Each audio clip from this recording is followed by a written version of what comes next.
ఒక్కసారి కొమ్మూరి గోల్డ్ కి కాల్ చేయండి. తాకట్లో ఉన్న మీ బంగారాన్ని విడిపించి మార్కెట్ ప్రైస్ కి వాళ్ళు కొనుక్కుని మిగతా డబ్బులు మీకు ఇచ్చేస్తారు. హాయ్ నమస్తే, నేను మీ కట్టా కార్తీక్. కాశ్మీర్లో ఉగ్రదాడి జరిపి 28 మంది నిరాయుధులైనటువంటి భారతీయులను పొట్టన పెట్టుకున్నటువంటి నలుగురు ఉగ్రవాదుల కోసం భారత ఆర్మీ కానీ జమ్మూ కాశ్మీర్ పోలీసులు కానీ చాలా తీవ్రంగా వేట కొనసాగిస్తూ ఉన్నారు. ఒక పక్క మన ఆర్మీ జమ్మూ కాశ్మీర్ పోలీసులు ఉగ్రవాదుల కోసం వేట కొనసాగిస్తూ ఉంటే, భారతదేశంలోనే ఉండి కాశ్మీర్లోనే ఉండి మన తిండి తినుకుంటూ మన గాలి పీల్చుకుంటూ మన నీరు తాగుకుంటూ ఇంకా ఉగ్రవాదులకు సహాయం చేస్తున్న వాళ్ళు అనేక మంది ఉన్నారు. నిజమిది, పచ్చి నిజమిది. ఆ ఉగ్రవాదులకి సపోర్ట్ చేస్తున్న నాయకులు కూడా ఉన్నారు భారత రాజకీయాల్లో. దుర్మార్గం ఇది. నేను దానికి సంబంధించిన క్లియర్ కట్ విషయాలు మీకు చెప్పబోతా ఉన్నాను. ఇప్పుడు మీకు చూపించే విజువల్ ఇంతియాజ్ అనేటువంటి ఒక ఇన్ఫార్మర్. మీకు ఈ విజువల్ గురించి ఎక్స్ప్లెయిన్ చేసే ముందు ఇంకొక మాట కూడా చెప్పాలి. ఒక పక్క భారత ఆర్మీ దాడి చేసిన ఉగ్రవాదుల కోసం వెతుకులాట చేస్తూ ఉంటే, ఇన్ఫార్మర్ల ద్వారా స్లీపర్ సెల్స్ ద్వారా గ్రౌండ్లో వాళ్ళకి సహాయం చేసే వాళ్ళ ద్వారా మరొకసారి ఉగ్రదాడికి ప్రయత్నం చేస్తున్నారు ఉగ్రవాదులు. పాక్ ప్రేరేపిత ఉగ్రవాదులు. పాకిస్తాన్ నుంచి వచ్చే సమాచారం మేరకు భారతదేశంలో మరొకసారి కాశ్మీర్లో అల్లర్లు జరపడం కోసం ప్రయత్నం చేస్తున్నారు అనేటువంటిది భారత ఆర్మీ అనుమానిస్తున్న విషయం. అందుకనే పెద్ద ఎత్తున సెర్చింగ్ ఆపరేషన్స్ చేస్తూ ఉన్నారు. ఇప్పటికీ 5 IMD బాంబులు కనిపెట్టారు. 5 IMD బాంబులు. IMD బాంబులు కనుక పేరు కనుక ఉండుంటే మరొకసారి చాలా పెద్ద ప్రమాదం జరుగుండేది. కానీ ఆర్మీ ఎప్పటికప్పుడు సమాచారం తెలుసుకుంటూ ఇంటెలిజెన్స్ ద్వారా నివేదికలు తెప్పించుకుంటూ చాలా జాగ్రత్తగా ఉండటం ఫలితంగా పెను ప్రమాదాలు తప్పుతూ ఉన్నాయి. ఉగ్రవాదుల ఉద్దేశం ఏంటి అంటే, మరొకసారి కాశ్మీర్లో అల్లరి జరిపితే కాశ్మీరీ జైళ్లలో పాకిస్తాన్ అనుబంధ ఉగ్రవాదులు వాళ్ళకి సహాయం చేసేటువంటి వ్యక్తులు స్లీపర్ సెల్స్ అంటారు. ఎక్కడ ఉంటారు అంటే టీ కొట్టు పెట్టుకొని పానీపూరి అమ్ముకుంటూ రోడ్ల మీద ఫ్రూట్స్ అమ్ముకుంటూ ఉంటారు. కానీ వాళ్ళు ఆ పేరుతో ఉంటారు, కానీ వాళ్ళు ఉగ్రవాదులకు సమాచారం అందిస్తూ ఉంటారు. ఇక్కడ ఆర్మీ జవాన్ల కవాత్ జరుగుతూ ఉంది, జమ్మూ కాశ్మీర్ పోలీసులు ఇక్కడ ఉన్నారు, మీరు ఇక్కడికి రాకండి, తర్వాత ఇప్పుడు ఇక్కడ ఎవరు లేరు, ఇక్కడ మీరు ప్రజలు కావాలంటే బాంబులు పెట్టి చంపుకోవచ్చు, ఇలాంటి సమాచారం అందిస్తూ ఉంటారు.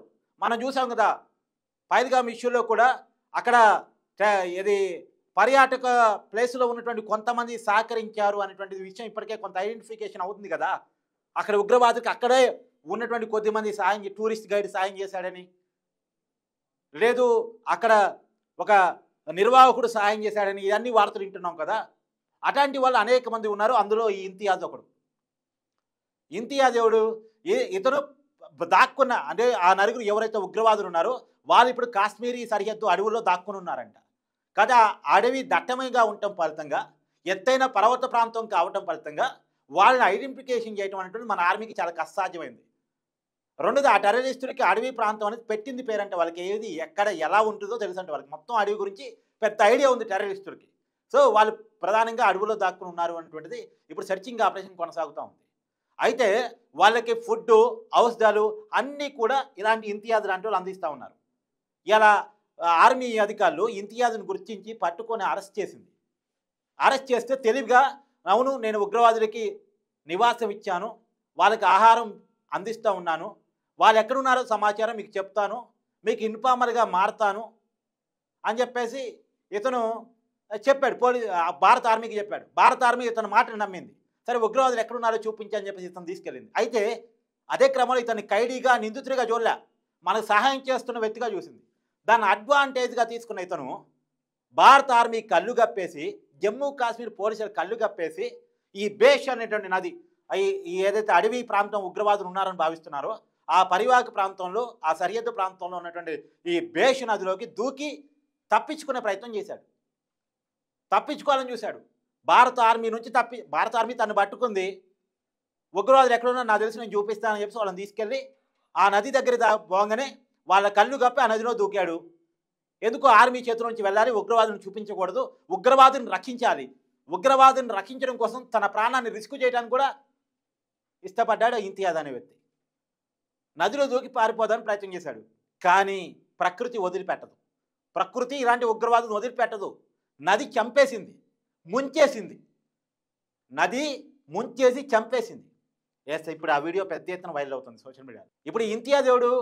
కాశ్మీర్లోనే ఉంటూ మన ఫుడ్ తినుకుంటూ, మన కాడ కల్పిస్తున్నటువంటి రాయితీలు తీసుకుంటూ, మన గాలి పీలుస్తూ, మన నీరు తాగుతూ, బతుకుతూ ఉగ్రవాదులు సహాయం చేస్తున్నటువంటి ఒక వ్యక్తి. అతను ఇప్పుడు ప్రకృతి చంపేసింది. ఇలాంటి ఇంతియాజులు ఎంతమంది ఉన్నారు? పైగా ఇలాంటి ఇంతియాజు చనిపోతే ఆర్మీ తీసుకుపోయి చంపేసి ఉంటుందని చెప్పేసి మనకాడు కొద్దిమంది నాయకులు మాట్లాడే ప్రయత్నం చేశారు. మహబూదా ముఫ్తీ ఇలాంటి వాళ్ళు మాట్లాడే ప్రయత్నం చేశారు.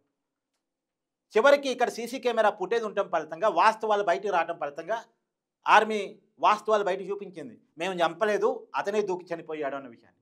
అంటే ఆర్మీ మన రాజకీయ నాయకుల ముందు తమ చిత్తశుద్ధిని చూపించుకోవాలని తప్పనిసరి పరిస్థితులు పడింది. ఇది అసలు మన ఆర్మీని ఇలా ప్రశ్నించవచ్చా? మనం ఆర్మీని ప్రశ్నించవచ్చా? కొంతమంది నాయకులు దేన్ని మనం సమర్థించాలి, దేన్ని సమర్థించకూడదు, దేన్ని ప్రశ్నించాలి, దేన్ని ప్రశ్నించకూడదు కొంత విజ్ఞత ఉండాలి రాజకీయ నాయకులకు, స్థాయి ఉన్నటువంటి వాళ్ళకి.